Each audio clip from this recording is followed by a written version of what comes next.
My sinuses are all dried out, so that means my voice is probably even more dry, dull, and uninspiring than it normally is. Nevertheless, the show must go on. Right now, we're in the midst of 31 Days of Horror, which is taking place on my website, CountCrewPublications.com, where every day up until Halloween, I will be dropping a new post with some horror-related content. Today's video will end up in that campaign, probably published next week on the site, and that's a video review of The Undertaker. I always wondered why WWE never made a movie about their own Undertaker, especially considering that he's a very interesting character, for one, and plus they already have the WWE Studios up and running, which has cranked out hits like The Marine 1 through 74 and See No Evil, featuring the Undertaker storyline brother, Kane. But then I realized that the reason that they haven't put this movie together is because they've already been beat to the punch. Released in 1988, The Undertaker is a slasher-style horror movie that follows the twisted and demented story of a mortician slash college student who uses his funeral parlor to murder women and carry out these crazy ass death worship and rituals he has a fetish for.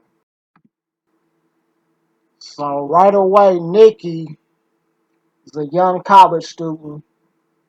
He begins to suspect his uncle Rosco, who's the Undertaker, is up to some shady shit in the funeral home. So he's trying to get people to believe him, trying to convince them that shit need to be checked into. Mainly his professor, Pam.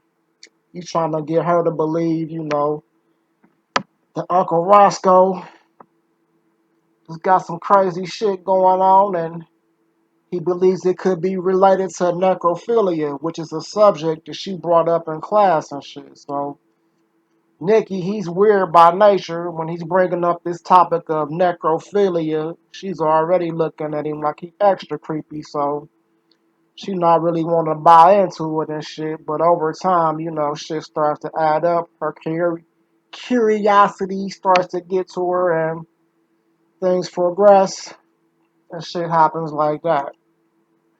As for the movie, I thought it was a pretty good movie, man. For an older movie, 1988, I thought the kill scenes were pretty tight. But the best thing about this movie is the main character, Uncle Roscoe, the Undertaker, played by Joe Spinell. I thought he knocked it out the park, man. He was creepy as fuck.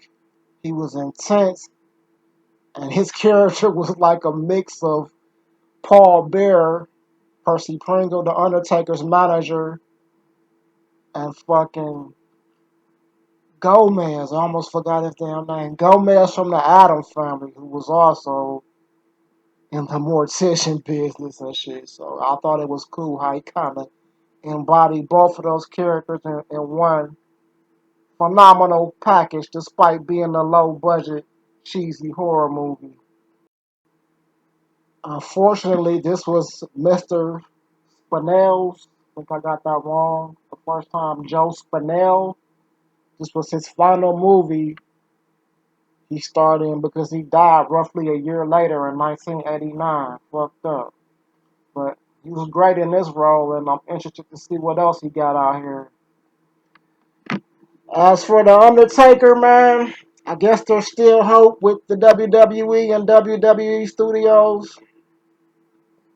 Kind of joking and shit about, being beat to the punch, but hey, The Undertaker, it'll always be a great story that can be explored in more detail. I'm sure they've done that with comic books and maybe a graphic novel here and there, but I think he could have his biggest impact yet on the big screen, even if it's some straight to DVD shit. We know WWE movies don't really be banging like that at the box office, but explore the lore of the dead man, be it as a zombie creature or a mortician type of character, or you know whatever you wanna, whatever twist you wanna take it from, because he has many layers to the character. Think it could be a pretty cool movie, man. Yeah, man, that's pretty much it, man. The Undertaker, 1998, slasher horror, classic, decent movie, highly recommended. Peace.